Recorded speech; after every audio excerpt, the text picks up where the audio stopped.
Instant plan করে আমরা full family ঘুরতে আসলাম কুয়াকাটায়। এর আগেও অনেকবার প্ল্যান করা হয়েছিল, বাট শেষমেশ আর যাওয়া হয়ে ওঠেনি। কুয়াকাটায় আমরা 1 ডে স্টে করেছিলাম। সেখানে আমরা সারাদিন কেমন এনজয় করেছিলাম সেই সবকিছুই নিয়ে থাকছে আমার এই ভিডিওটা। সো হ্যালো সবাইকে, কি অবস্থা সবার? চলে আসলাম আমার কুয়াকাটা সি বিচের ব্লগ পার্ট 1 নিয়ে। চলো প্রথম থেকেই শুরু করি। আমরা বরিশাল থেকে কুয়াকাটার উদ্দেশ্যে বের হয়েছিলাম রাত 2টার দিকে। যেহেতু বরিশাল থেকে কুয়াকাটায় যেতে বেশি সময় লাগে না, তাই আমরা এমন টাইমে বের হয়েছিলাম যেন পৌঁছে সকালে সূর্যোদয়টা দেখতে পারি। রাতের জার্নি আমার অলওয়েজ ভালো লাগে, কারণ রাস্তা পুরো ফাঁকা থাকে, কোনো কেওয়াজ থাকে না। এন্ড এই তো আমরা ভোর 4টার দিকে এসে পৌঁছাই।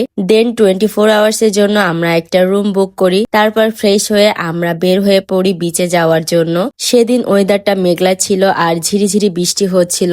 আমরা সূর্যোদয় দেখতে গিয়েছিলাম গঙ্গামতির চরে। যাওয়ার সময় এই রোডটা আমার কাছে অনেক ভালো লেগেছে। এখানে আপনাদের একটা বিষয় বলি, আপনারা অটো ঠিক করার আগে ভালোভাবে জেনে বুঝে দেন ঠিক করবেন। গাড়ি ঠিক করার সময় দেখবেন ওনারা একসাথে 3টা জায়গার কথা বলবে, বাট আসলে স্পট গুলো আলাদা না। একটা সি বিচে নিয়ে যাবে, দেন ওখানে সূর্যোদয় আর পাশের কিছু গাছপালা মিলে ম্যানগ্রোভ ফরেস্ট দেখাবে। যাই হোক, আমরাও এই প্রবলেমটা ফেস করেছি। ফাইনালি আমরা সমুদ্রে চলে আসি।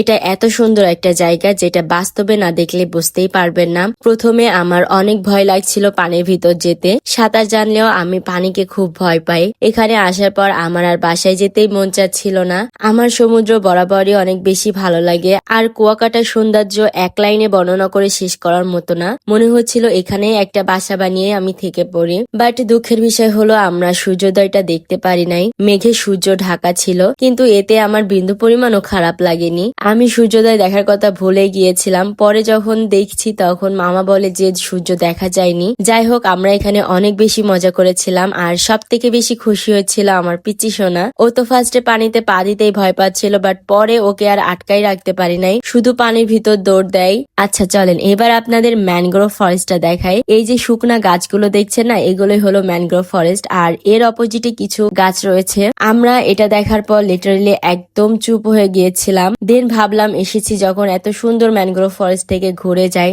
যাই হোক, সব মিলিয়ে সকালটা অনেক সুন্দর কেটেছে। এন্ড দোয়া করি লাইফে এমন সকাল যেন আরো অনেক বেশি বেশি আসে। এনিওয়ে, আমার আজকের ভিডিওটা এই পর্যন্ত। ভিডিওটা আপনাদের কাছে কেমন লেগেছে অবশ্যই জানাবেন। আল্লাহ হাফেজ।